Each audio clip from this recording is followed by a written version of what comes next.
Hey, welcome you to BeMoreNews.com here at a wonderful event at the University of Baltimore, the YWCA, Associated Black Charities, Greater Baltimore Urban League, Leaders of a Beautiful Struggle, a host of sponsors, the one and only Tara Andrews. You sat through this particularly fascinating discussion about race, yes, criminal justice, yes, law. Your thoughts? First, I'm pleased with the turnout.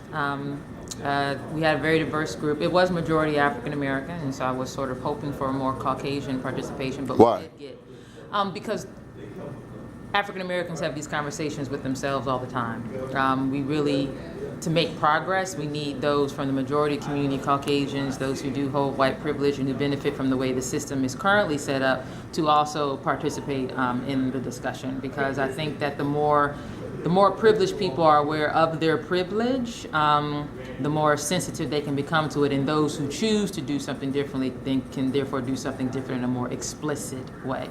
Those who want to ignore it or maintain it, they'll continue to do what they do. They'll remain ignorant or blind. Is race a factor in America? Oh, race is definitely a factor in America. I heard a comment that has sort of stayed with me just a couple of weeks ago that says race is always running in the background, and it's typically running in denial. And so even when we're not talking about it, we're still talking about it, and it still is affecting everything that goes on around us. And so, do you think race is a part of the issue from, say, Associated Black Charities' perspective of the criminal justice system? Absolutely, because when you look at first of all, if you are a facts and numbers person, you cannot look at the statistics and not see a pattern of. This is the most incarcerating nation on earth. Highest incarceration rate among every nation on the face of the earth. Okay, and we're one.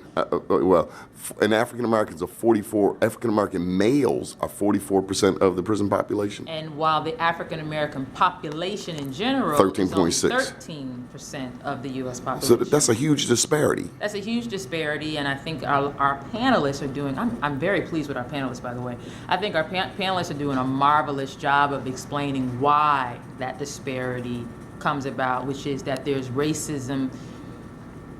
Yes, racist individuals can make decisions that impact people of certain races, but you can even the policies. Right, but you can. And that's what I'm saying. You can even have individuals that are not racist, but because it's built into the system, even if their intention is not to discriminate or be prejudiced against a person, there's a policy that's always working even against them.